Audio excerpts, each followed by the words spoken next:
can turn our Bibles to Romans 8, and I'm still stuck up with this one word: there is no condemnation. And because I think this phrase is so rich, the whole of scriptures should be ringing in our ears. There is no condemnation. And one of and then I was looking through. I do very rarely, which I do very rarely. I was looking through a few commentaries, and then I today basically I think I've spoken much on this, and I'm just looking at a few commentaries, and I will be giving glimpses from there or quoting from them. Ellicott says the condemnation which is in the present and the final, which in the present and final judgment of God impends over the sinners, is removed by the intervention of Christ and by the union of the believer with him. And this is one key doctrine when we spoke of at the beginning of this verse is a union with Christ. And by the union, by that union, the power and empire of Satan, of sin, are thrown off and destroyed. Let me repeat that. By that union, the union with Christ, the power and empire of sin are thrown off and destroyed. And then he goes on to say, there's a certain play on the word condemn. By condemning the law of sin, Christ removed condemnation from the sinner. He removed it objectively or in the nature of things. And this removal is completed subjectively in the individual through the bond of the mystical and moral attachment which makes what Christ has done his own act and deed. And then Mayers says, he goes on, he says, Paul so beautifully, he says, ends and begins with therefore, as though there is a conclusion to chapter 7.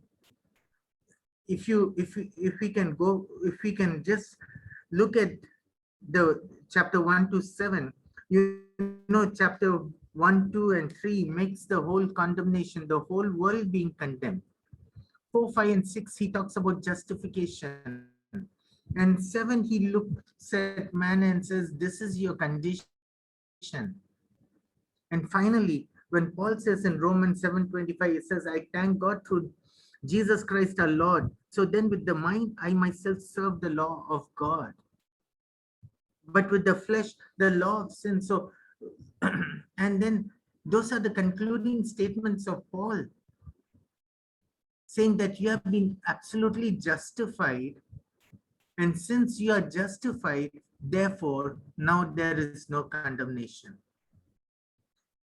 And Mayer says, Paul does not start with a but he starts with therefore, meaning it's concluding an argument saying that you have been absolutely, absolutely set free. And Benson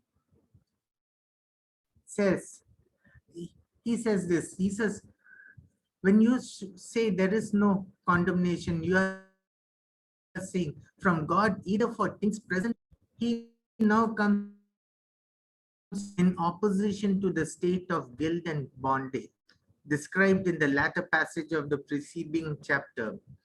So he says, basically he says, and like all the others also say, the law brought in bondage, but through Christ, we have that deliverance. Where the spirit of the law is, there is liberty, and you have been set free.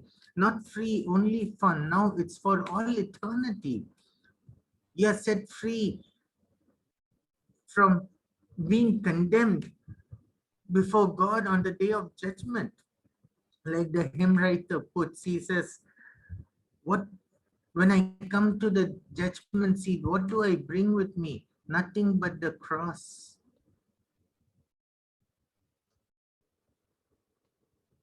And Cambridge Bible says, The word no is a strongly emphatic in Greek. It is, as regards to the soul, the verb means to pass sentence of death. Such sentence is not for those who are in Christ. They shall not come into condemnation, but pass from death unto life. Who is he that condemneth? You know,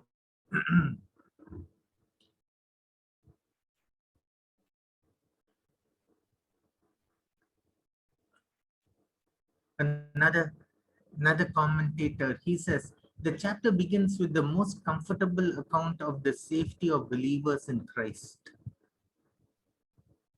The apostle does not say there is nothing condemnable in them, for sin is in them and is condemnable and condemned by them and is hurtful to the spiritual joy and comfort. Though being in Christ Jesus, he says there is no condemnation, not one condemnation to them, or one sentence of condemnation against them. Be under legal ones. So there is, there is no one who can legally take court of heaven and condemn them, saying they are to be condemned. So he says there is only illegal condemnation. Which are they? For they are liable to many condemnation from their hearts. And Christ is far greater than our hearts. We cannot trust our hearts. They, from the world, Christ has overcome the world. So we need not fear the world. And the devil, for Christ has crushed the head of Satan. So all these condemnations are illegal and hold no ground whatsoever. But of the legal justifiable one, there is none such, because neither from God the Father, for he justifies, nor from the Son, for by his righteousness they are, nor from the Holy Spirit are in the state of justification.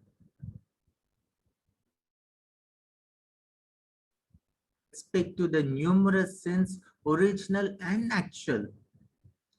Though every sin deserves one, but not one from the law of God, for of which sin is a transgression. For though that is a condemning law, yet it is only so to them that are under it, not to them that are Christ, whom he has redeemed from it. So basically he says, you are being comforted. Let not your heart condemn, nor the world condemn. Even if they condemn, they do not stand anything before the judgment seat of God, because God is the one who justifies you. Christ's righteousness has been imputed to you, and the Spirit of God is there indwelling in you, telling you that you have been justified. And then I, I like this from another commentator. He says, notice that the word no condemnation is used, that it does not mean that sin in believers is not to be condemned as much as anywhere. In fact, the opposite is taught in the scriptures. What does it mean not to be condemned? And he gives 2 points, which is excellent. The gospel does not pronounce condemnation like the law. The law brings condemnation on you. For by the knowledge of the law, you know what sin is. The gospel does not pronounce condemnation like the law. What does the gospel do? It functions is to pardon, whereas the function of the law is to condemn. The function of the gospel is to pardon, whereas the function of the law is to condemn. The law never had enough for deliverance, but always condemns. The gospel, on the other hand, is the power of God that saves us and frees us from condemnation.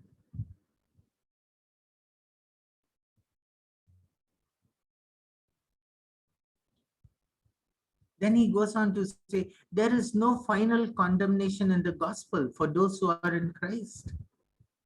And the gospel, if I can add, the gospel is the power of God to keep you.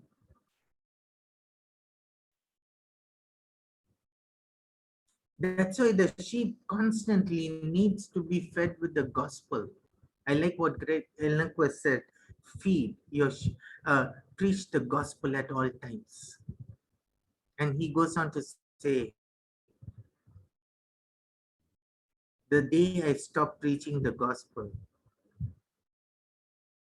I stopped being a Christian. The tendency of the gospel is to free us sentence of, let me repeat it, the function and design and tendency of the gospel is to condemn.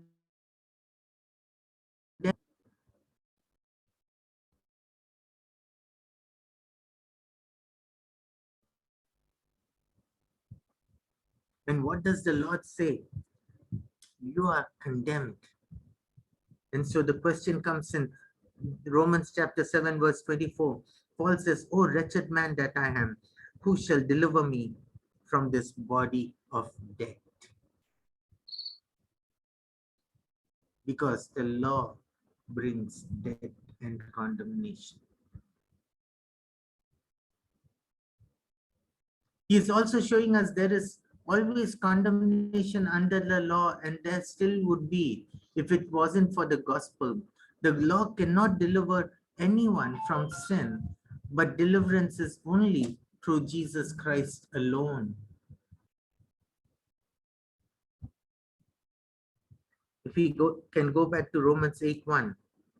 So he begins by saying, there is therefore, there is a very emphatic way of saying a concluding. He could have just said therefore there is no condemnation.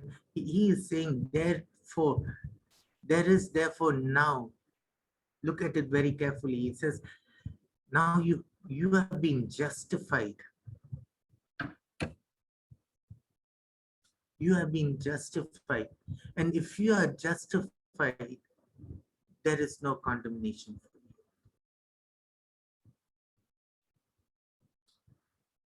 Those of y'all who have heard of the new perspective of Paul or the federal vision guys, here is a danger that they take us into a heresy. They say, I'm just paraphrasing the doctrine. They say the amount that you are sanctified, that's the extent to which you are justified. But right, if you read these 4 chapters from chapter 4 to chapter 7,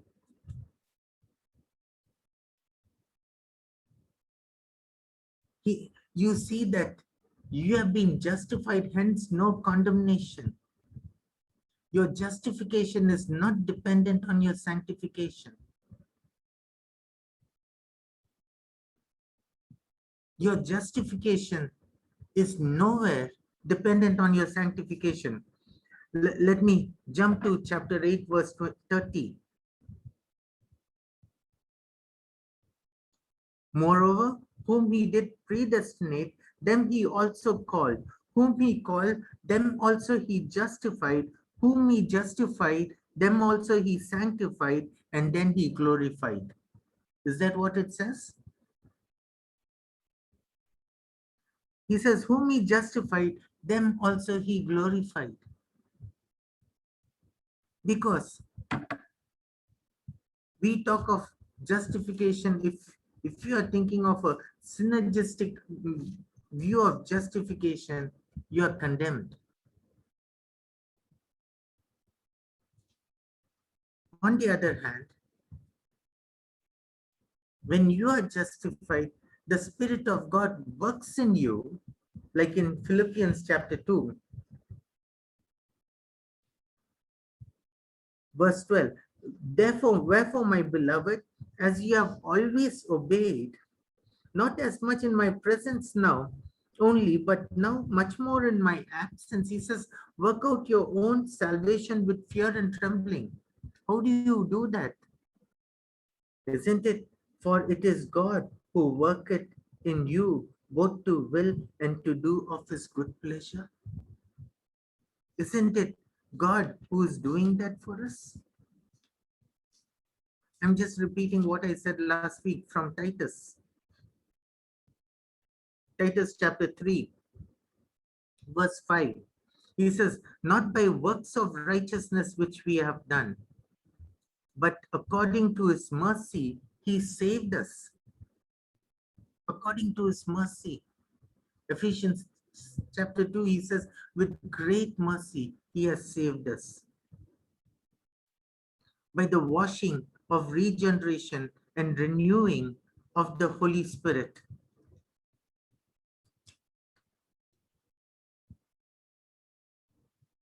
If we can go to 2 Timothy chapter 1, verse 9. Verse 8. He is telling, Paul is writing to Timothy, be not thou therefore ashamed of the testimony of our Lord Jesus Christ.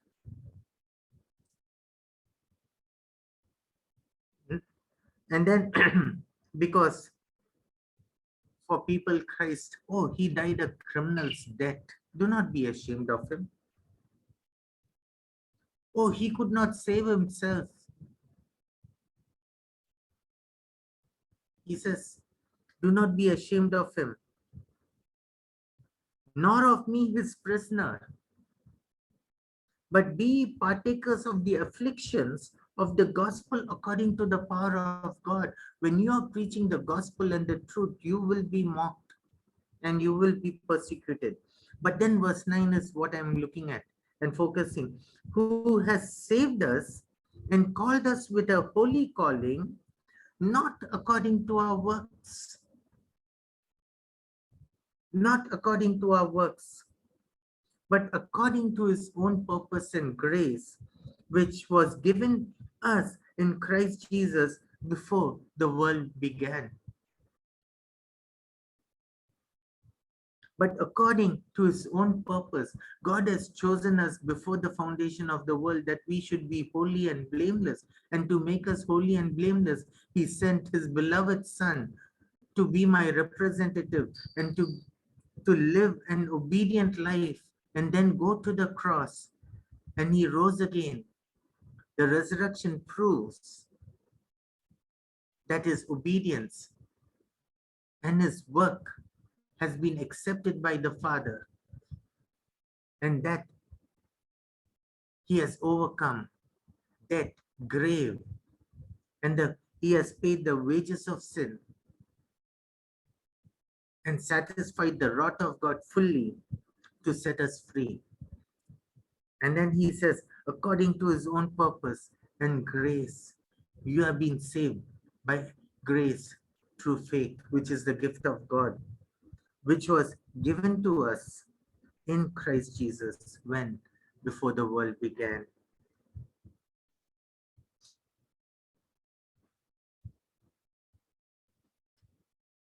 If we can turn to Thessalonians.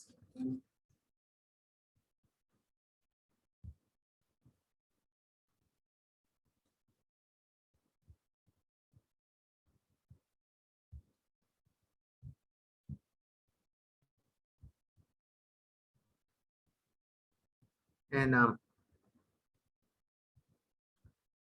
1 Thessalonians chapter 5.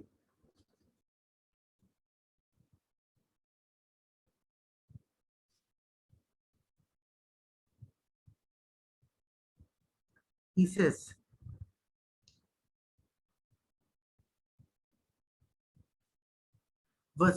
let me go to verse 8. But let us, who are of the day, be sober, putting on the breastplate of faith and love, and for helmet, for an helmet, the hope of salvation.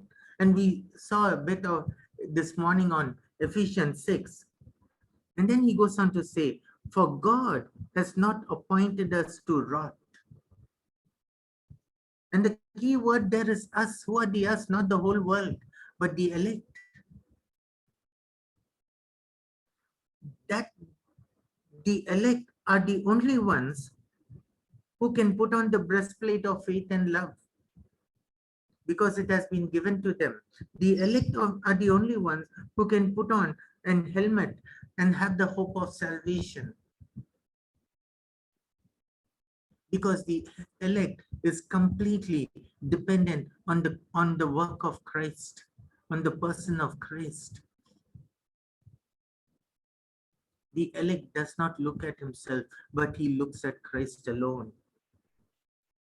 So he says, verse 9, for God has not appointed us to wrath, but to obtain salvation by our Lord Jesus Christ.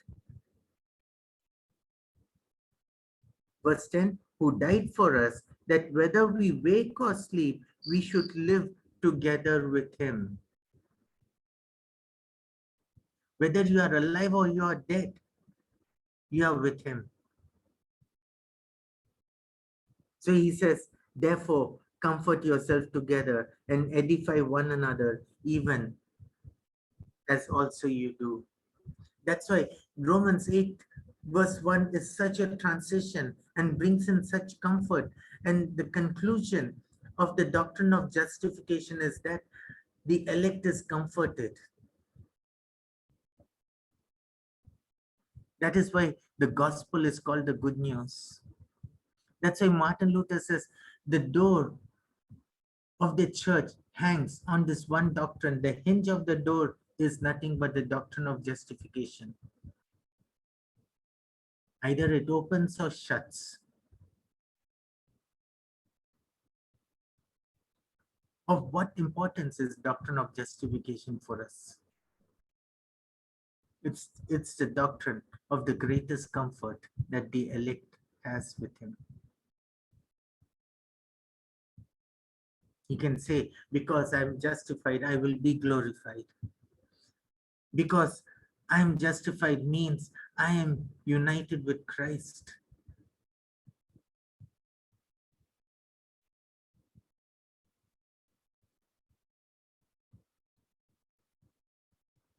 The supreme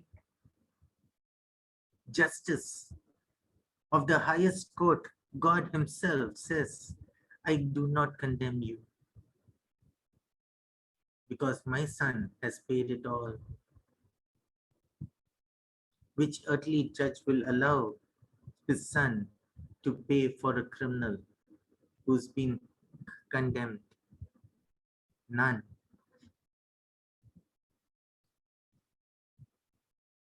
God's love is beyond any human love. He loved us with an everlasting love, that he gave us his only son. So he says, there is therefore now no condemnation to them who are in Christ Jesus. And then Paul goes on from chapter 8, the whole of chapter, talking of what a blessing we have in Christ Jesus.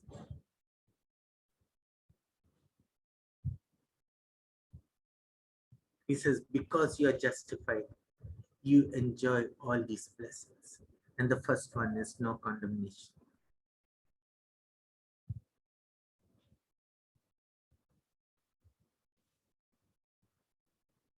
I'll just stop with that. That this is one of the reasons Martin Luther says, if the doctrine of justification is not preached in the church week after week, it is no church at all. If people do not understand the doctrine of justification, they have not understood the work of Christ. Or rather, if I can go further. They have not understood the work of Christ and our responsibility in that. What is my responsibility? Just fall on that rock. That's it.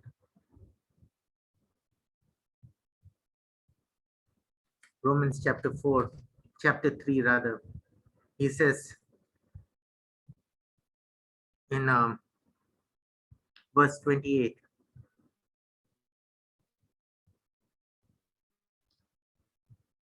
verse 27, where is boasting then? It is excluded. By what law? Is it by works? Nay, but by the law of faith. So you can't even boast of anything. You can't even say, oh, he's a great man of faith, because faith is the gift of God. It's not your own faith that has saved you. Our faith is like the faith of Peter. You walk on water for a short distance and then you start looking around and your faith becomes weak.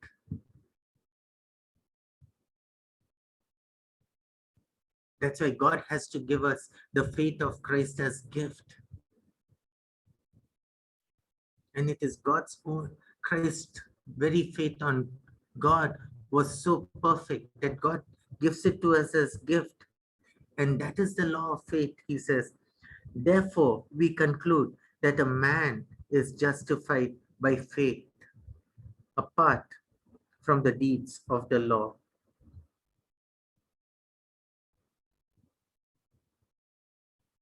Or a man is declared righteous apart from the works of the law.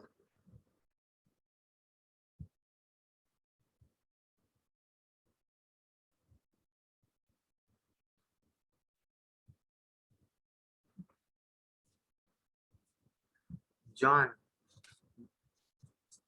chapter 1,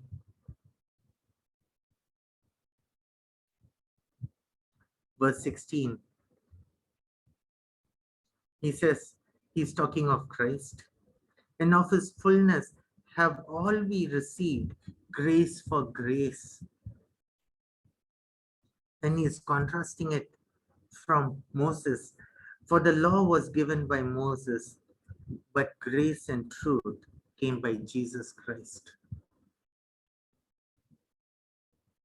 Law.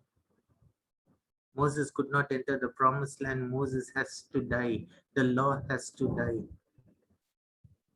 That's why we see in Romans 7, Paul says, as long as the law has dominion over a man, as long as he liveth. For the woman which has an husband is bound by the law to her husband, so long as he liveth. And if the husband be dead, or if the law be dead, she is loosed from the law of her husband. Law has to die so that Christ is made alive. If law is alive, Christ is dead.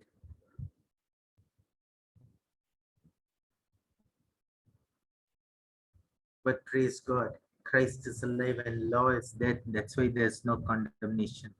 The law cannot condemn us because Christ rose again. He's alive.